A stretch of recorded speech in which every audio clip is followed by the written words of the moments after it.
evening, everyone. I'm Frank Novak, and this is Point of Reference. Tonight, we talk with candidates vying for the position of state representative for the 3rd Essex District. Each of those running currently hold elected positions in the city of Haverhill, but with Representative Brian Dempsey ending his 27-year run, that creates an opening in the political food chain for people to go after. Who will it be? Perhaps how they answer the following questions will help you decide, so sit back and get ready to take some notes as we start the process. We'll be right back.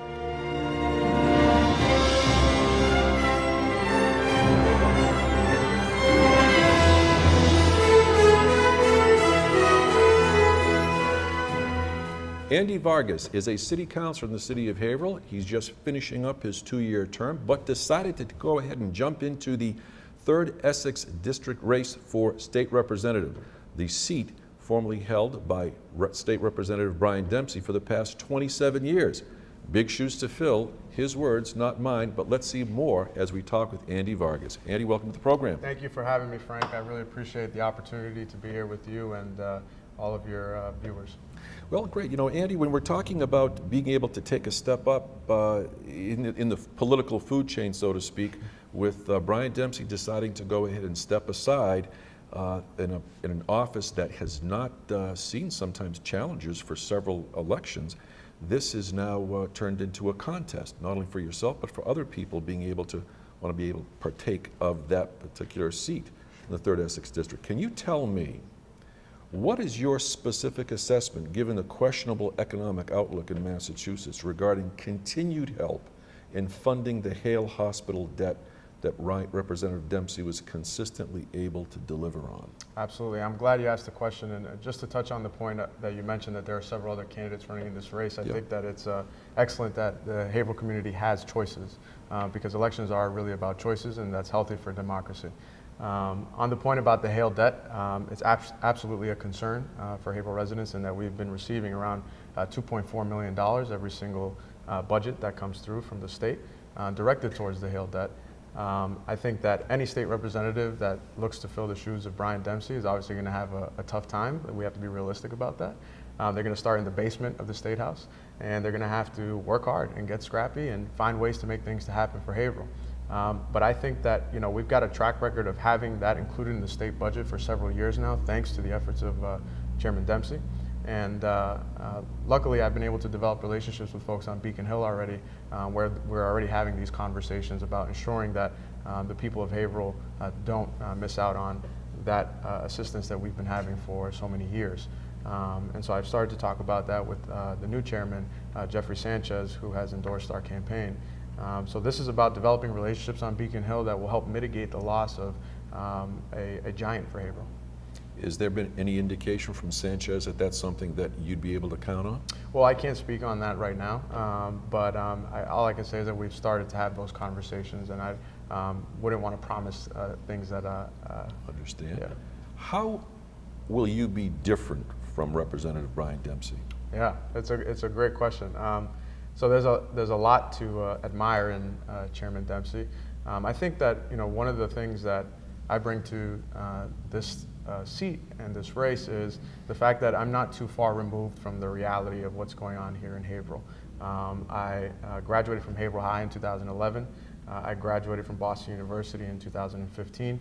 I still have student loan debt. I just bought a house downtown with my wife. And so I understand the realities of what's going on in the city of Haverhill right now.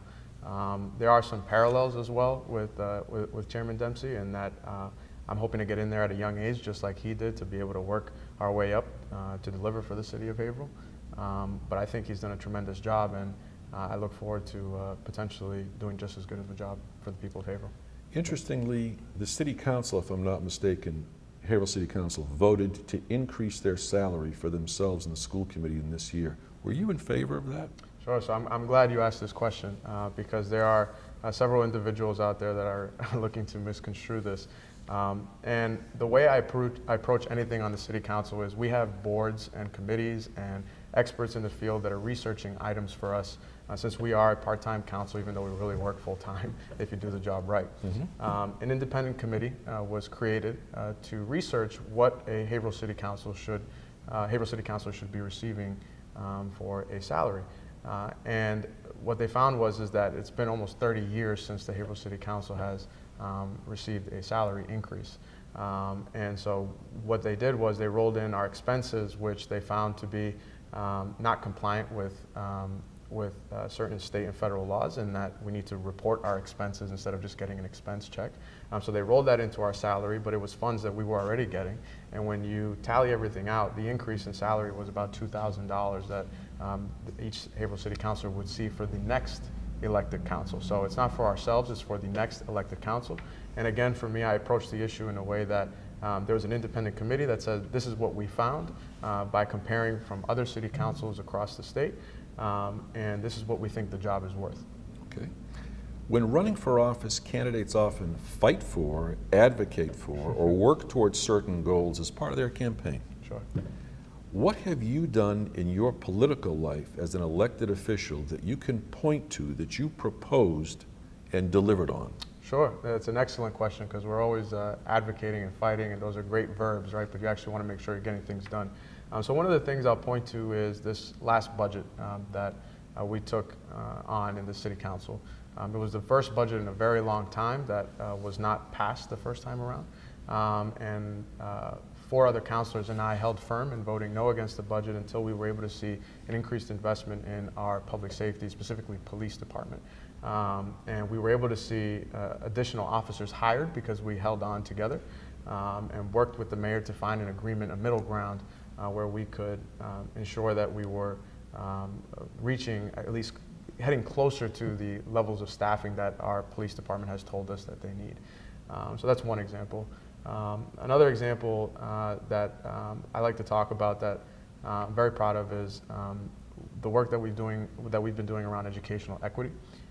We highlighted some of What is that? Educational equity. Yeah. Educational equity is this very simple premise that the quality of your education shouldn't be determined by where you live in the city of Haverhill, number one, or the income of your parents.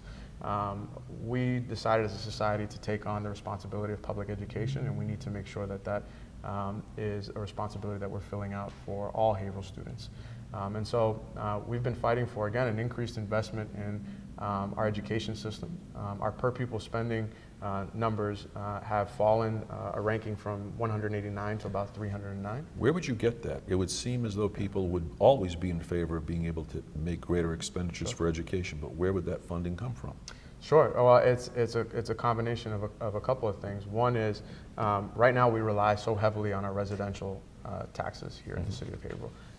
In order to increase revenue in the city, we need to make sure that our commercial our commercial tax base is increasing. We need to make sure that we're bringing jobs in, but also businesses that are able to feed that revenue stream. But just to bring it back to one of the other successes, the Tilton School has a new renovated library because we undertook a campaign to highlight the facilities in Tilton. The gym, from the library to what the school actually looks like on the inside. And what we saw was that a private foundation put up $50,000, the Maddox Foundation, and the city of Haverhill matched that investment, and that school now has a new library.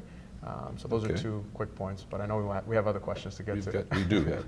Let's see if we can get to all of them. All right. You're running for state representative, but you're also on the ballot for the city election as a city councilor. Yeah. What if you win both? Yeah, no, there's no question about if I win both. My whole focus is on state representative. I'm not actively campaigning for city council. I'm not attending the debates. I'm not putting out signs. I'm not raising money for city council. My whole focus is on, with the help of the people of Haverhill, becoming our next state representative here. And I have every intention of doing just that. Among items regarding campaign finance reform, what would your position be on what should happen to campaign funds of politicians that leave office? Should they donate it to the state for disbursement to other campaigns, keep it for personal use, or what? I don't think they should keep it for personal use because I think the intention of those funds was meant and provided for political advancement and purposes. I would be in favor of dispersing those funds evenly amongst other campaigns. Very good. Okay. Well, can you tell us what your position is on illegal immigration, Sure. which is It's not only a local issue, national issue, regional, it touches everyone. You know what, Frank, I'm really glad that you asked this question, because I think we were talking about earlier that folks like to spin things in certain ways. And the reality of this issue is that there are a lot of people that make money off of our divisiveness on this issue. But the reality is that the vast majority of Americans agree with the very simple notion that if you're here doing the wrong things, if you're in criminal activity, if you're involved in gangs, you should get deported, absolutely. And those folks should be our focus. Now, Is that across the board, do you figure? And is that inclusive of DACA as well? Well, so the whole notion behind DACA is that DACA eligible individuals don't have criminal records of violence or any serious crimes.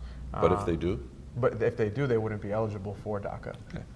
And so when I say the vast majority of Americans, I really do believe that, and the polls do show that you know, we see that if you're here working hard, trying to raise a family like the rest of us, it's not only inhumane to try to deport those people, it's fiscally insane on two fronts. One is we don't have the funding to deport hardworking families, and two, it would devastate our labor market.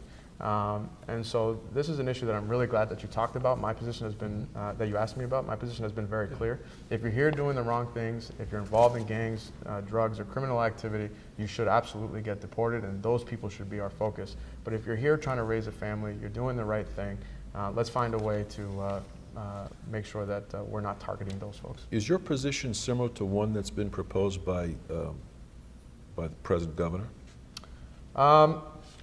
To be honest, it's not far off, and I think Governor Baker has been clear about what his priorities are. His priorities are deporting people who are involved in violent crimes and criminal activity, and I agree with that. We should absolutely be targeting those folks.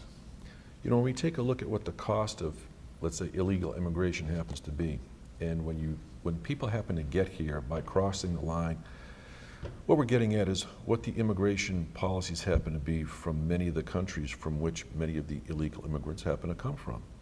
And that their policies are much more stringent than what we can't seem to enforce.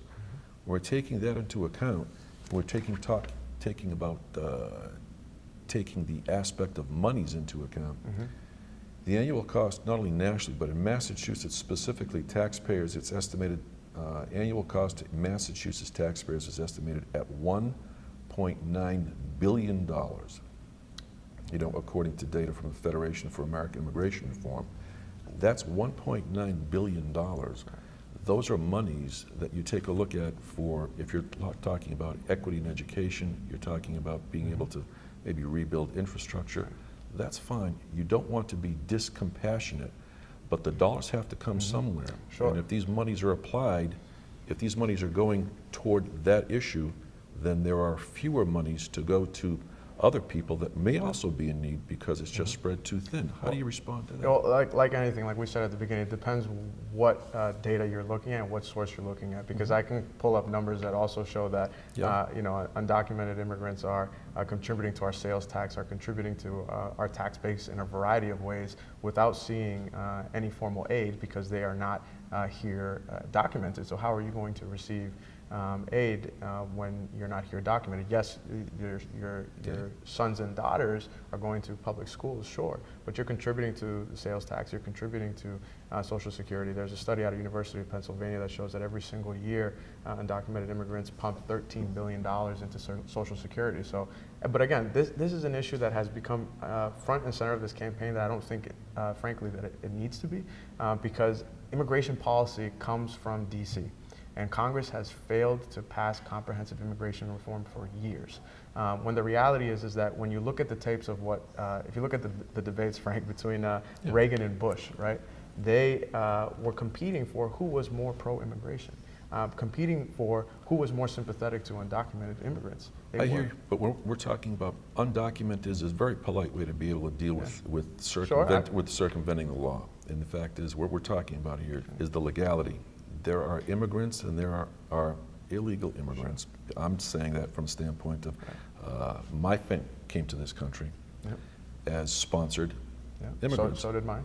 Exactly. Question is, there's a mechanism in place to be able to allow that to happen. why aren't people talking about sponsoring these immigrants rather than Absolutely. dealing with them after the fact? Because it would seem as though somebody would say, this is a law I don't particularly want to adhere to. Why should it be somebody's judgment? Absolutely, and I totally understand that. But again, that's federal policy and making sure that it's easier for folks to apply for those visas to get sponsored. Have you sponsored any immigrants in the United States? No. Okay. But my family came here through the legal process as well. I know people have tried to smear Would you us on encourage that? Absolutely. But the reality is it's not that easy. And when you're escaping famine, when you're escaping drugs and violence in these countries, you don't think about that. You think about how Political you can provide asylum for your family. Yeah, political asylum as well. You know, let's switch gears right now and get to the fact of another controversial issue, and that is, are you in favor of marijuana dispensaries in Haverhill? Sure. So I think this issue is two-pronged. One is the people of Haverhill and of Massachusetts have voted on this issue, and I respect our democracy, and they've voted overwhelmingly in favor of not only medical marijuana, but legalizing marijuana. The second point to this is that we've seen what painkillers can do when it comes to the opioid crisis. And what research has shown is that medical marijuana is a good alternative to reduce dependency on opioids that have been contributing to the opioid epidemic. This is true. 2 points to bring up. Okay. Number one, there is the form or the enzyme or whatever the chemical composition happens to be that is in marijuana can be in pill form that can help people remedy that type of situation. We're told, medically speaking, that's number one. Number two, you have school superintendents, police chiefs, and city school doctors not in favor of that at all. Well, I think How do you reconcile that? Well, I think it depends on which schools, superintendents, and health officials you ask, because if you ask... We only have one. Well, yes, sure, here, yeah. But I'm looking at the research and the data that I've seen on what this can do to help alleviate the opioid epidemic. And no, we're not looking to encourage young people to partake in recreational marijuana. We're just looking to look at the data and see that the reality is that medical marijuana can help address the opioid epidemic while also generating some revenue for the city of Haverhill. This goes beyond perhaps the Bill Clinton question, but have you ever smoked marijuana? No. Okay. The other question I have before we happen to close, because we never have enough time to get to all of these items, are there any outside interests outside the city of Haverhill that are contributing to your campaign? And if so, what representation from you do they expect to get? So my whole focus on this campaign, we've had 6 events in the city of Haverhill, ranging from Rocks Village to downtown Haverhill to the Mount Washington neighborhood, where we've had a potluck this past week. The reality is that I'm not as well connected and established to the Haverhill establishment here. And so I've got to rely on my connections from Boston University, my alumni, the professors, people that I've been able to develop relationships over the course of my time there and in my professional experiences, as well as my family that's sparse across the country. And so I've got to tap into the assets that I have, and I don't, I've been able to draw some very good small dollar donations here in the city of Haverhill through the 5 or 6 events that we're going to have by the end of this campaign here in the city of Haverhill. And we're having 1 event in Boston. So 6 events in Haverhill, 1 in Boston, because I've been able to develop relationships in Boston that I think can deliver for Haverhill. And that includes relationships with the chairman of Ways and Means, with Senator Chang Diaz, several other representatives and senators that we're going to have to work together with in order to move Haverhill forward. Currently, you're going to be having a fundraiser sponsored by the president of the Boston City Council, correct? So it's the chairman of the Ways and Means Committee, Jeffrey Sanchez. It's Michelle Wu, the Boston City Councilor, president of the City Council, and Senator Chang Diaz, who I interned for many years ago. Yes.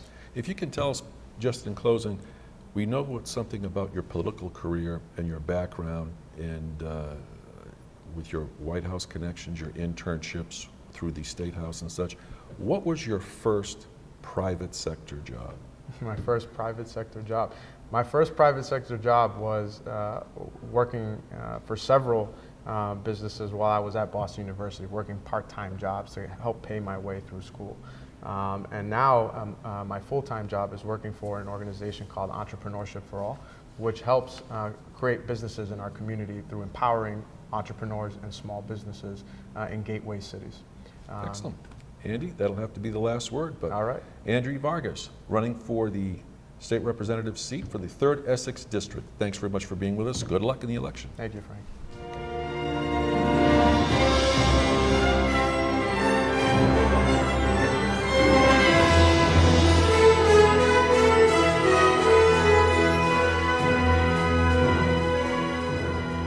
Longtime school committeeman and local businessman Shaun Toohey is not shy about political advancement, having tried for a Senate seat in years past, but has now set his sights on the state representative seat for the 3rd Essex District, and we're very pleased to have him here today.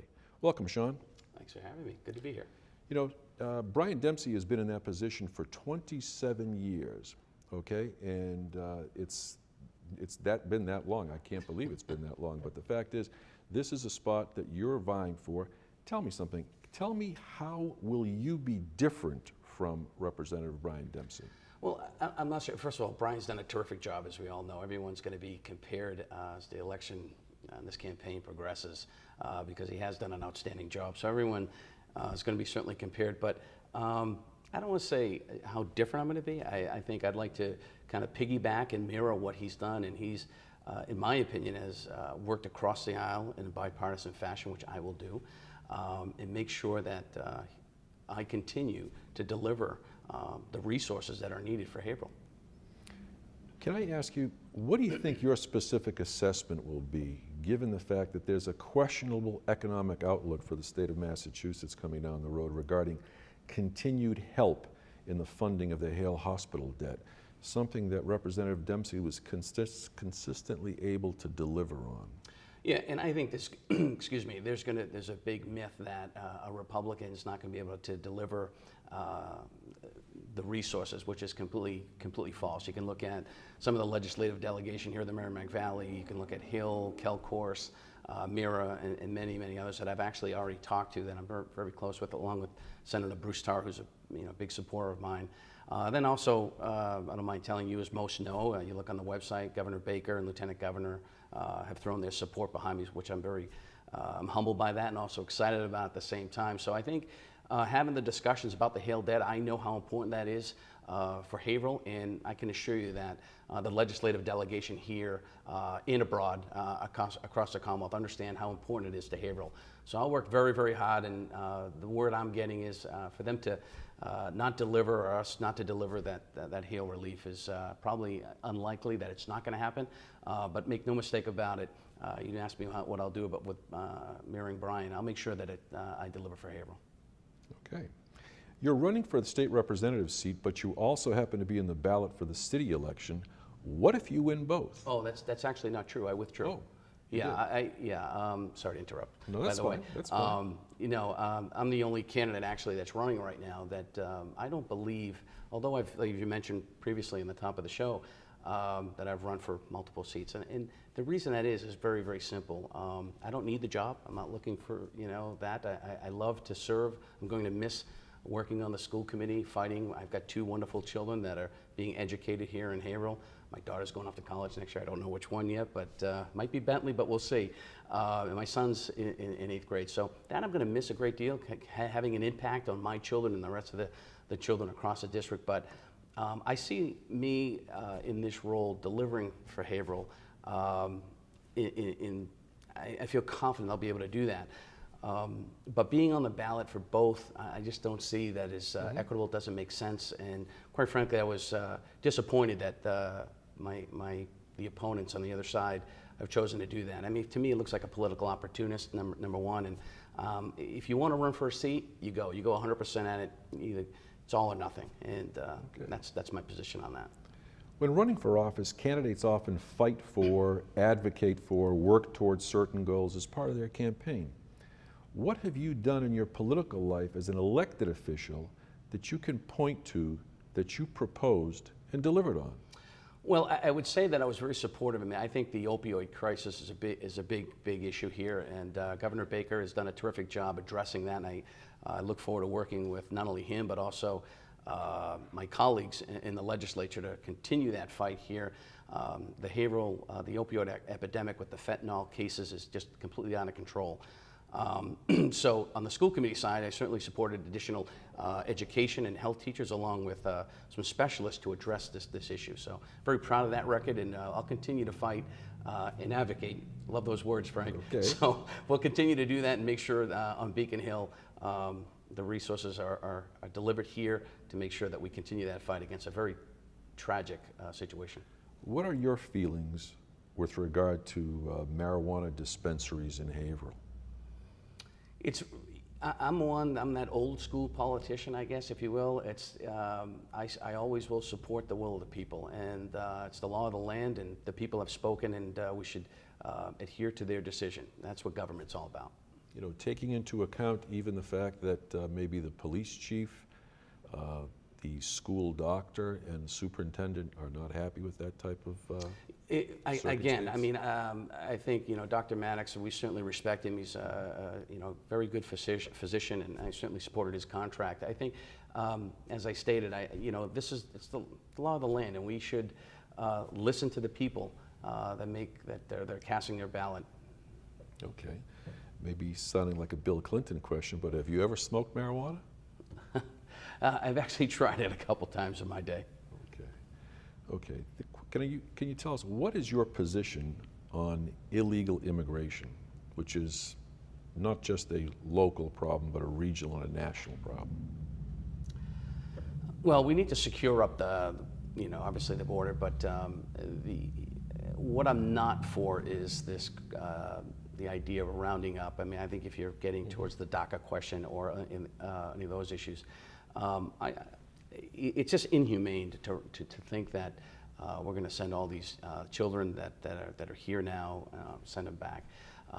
But illegal immigration we need to seal the borders on a federal level, but here on the local level, a sanctuary city and state, I have a big problem with. I don't support. I don't know why it doesn't make sense for some to say that law enforcement agencies can't communicate with each other. I think it's very dangerous and irresponsible.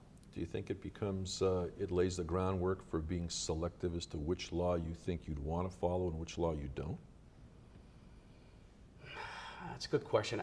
I'm not sure how to address that question. What I'm getting at essentially is when, among what your position may be on cooperation among local, state, and federal authorities regarding illegal immigration. Well, there should be. I mean, if someone is detained here in the local level and there's a potential issue, what we don't want to do is release a potential dangerous criminal back into our streets. I mean, as I said, I have 2 children, and a big top priority for me is public safety. And I really look at, and I want to be clear on this issue, because there's a lot of political football going on with this issue.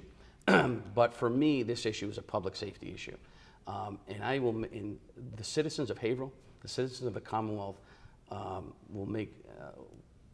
will make known, rather, that I will do everything I can to make sure I keep our citizens and our children safe. And a sanctuary city and a sanctuary state, in my opinion, doesn't do that. Okay. There's a mechanism that's in place in this country, and it has been for decades, for personally sponsoring immigrants by accepting total financial responsibility so they would not be a burden on present-day society.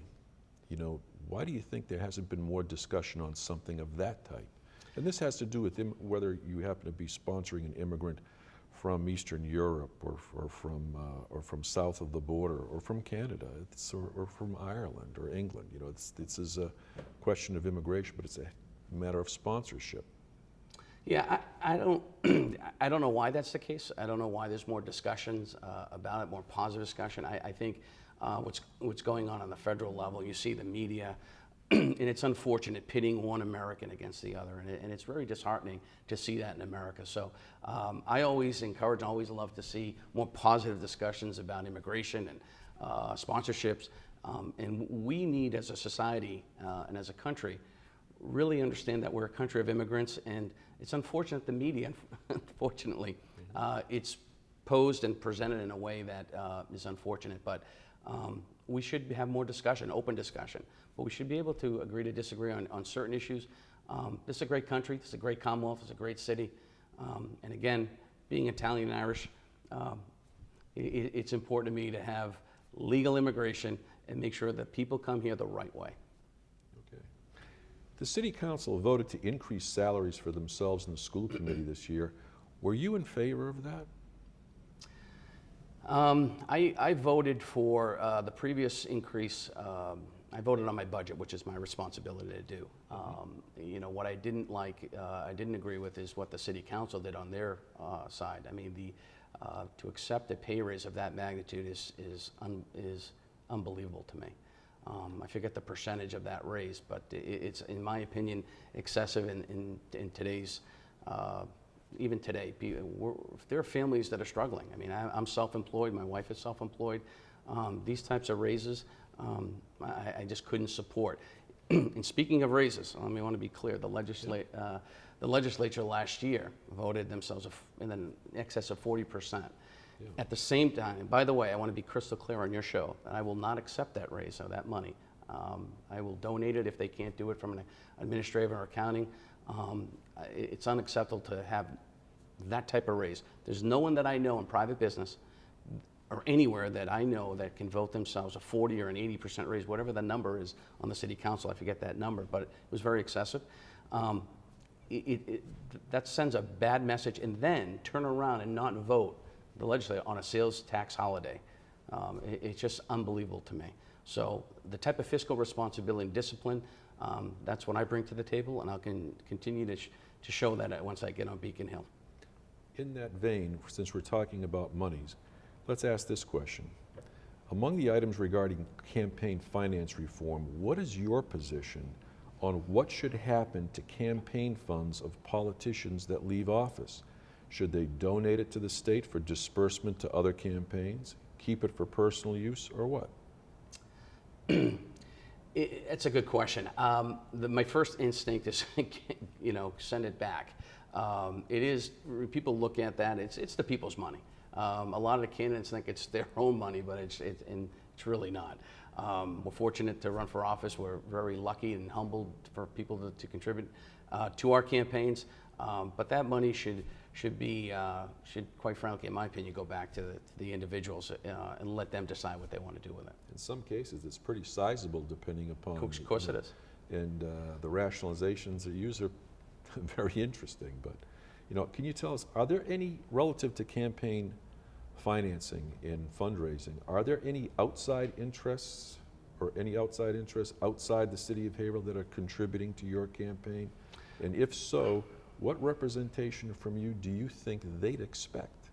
Well, I want to be clear, and I think all my contributors, whether they're here in Haverhill, whether they're in Boston, whether they're in New Hampshire, I have friends and relatives and supporters all over the place.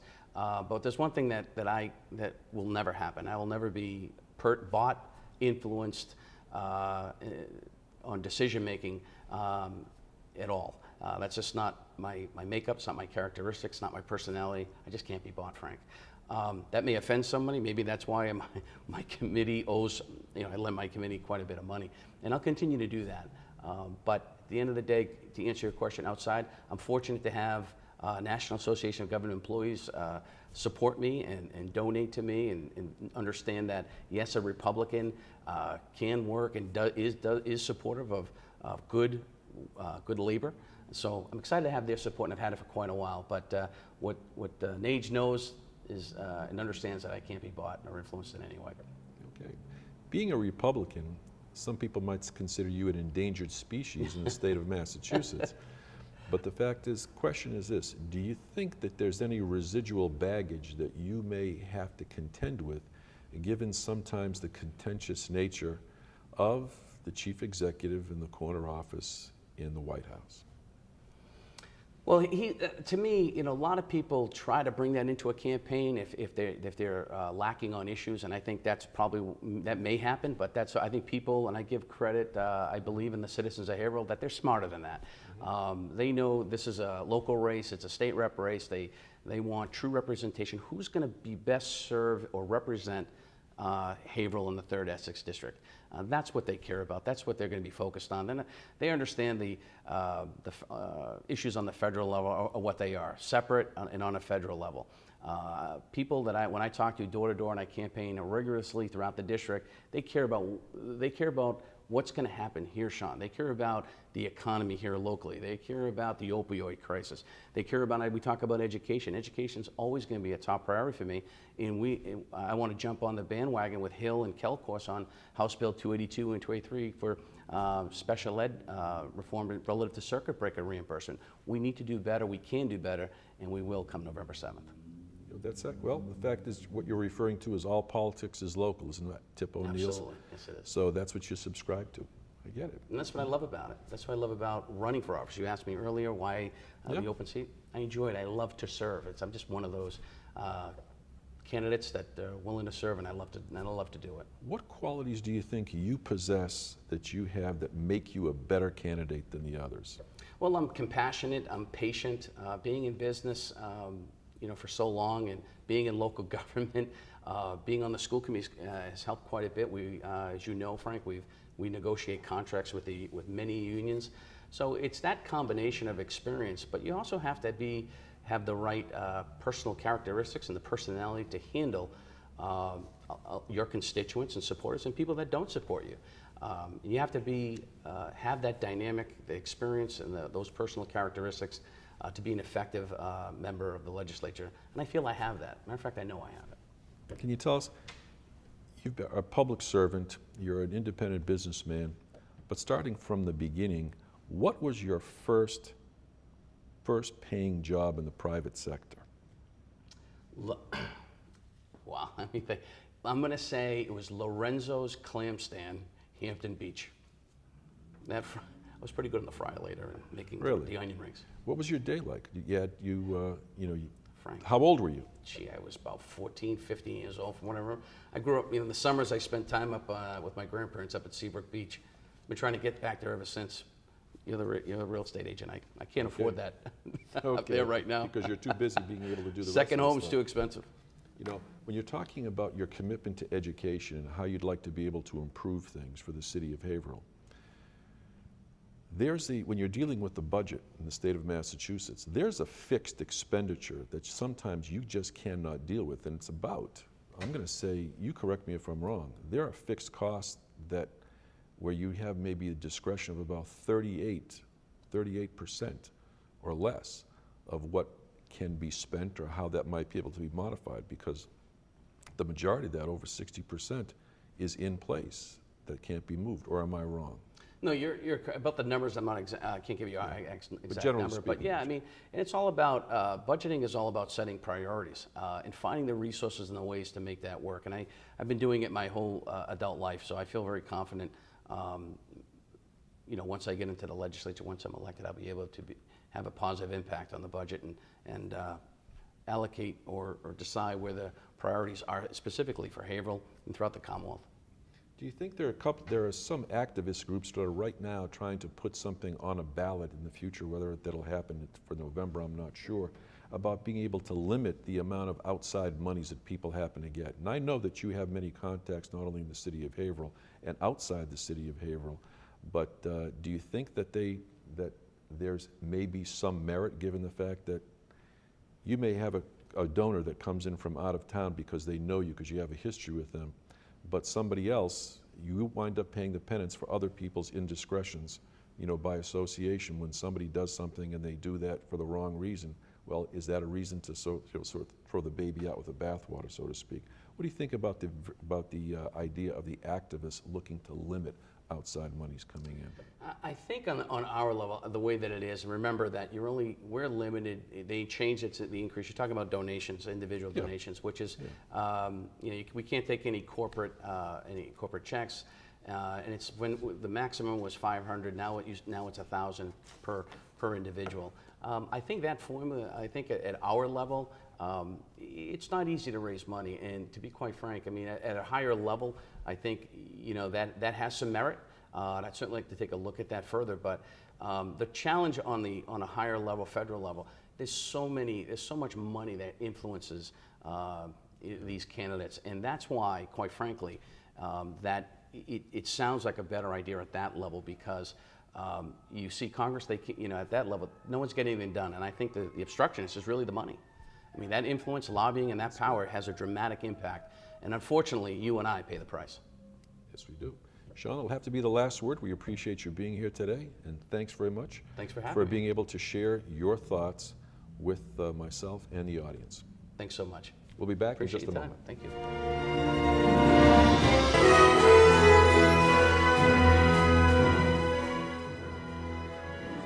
Well, there you have it. To find out even more, watch their 1-minute messages, read news publications, and call the candidates. They want to hear from you. We hope that this program has been a point of reference for you, and until next time, my name is Frank Novak. Thanks very much for watching.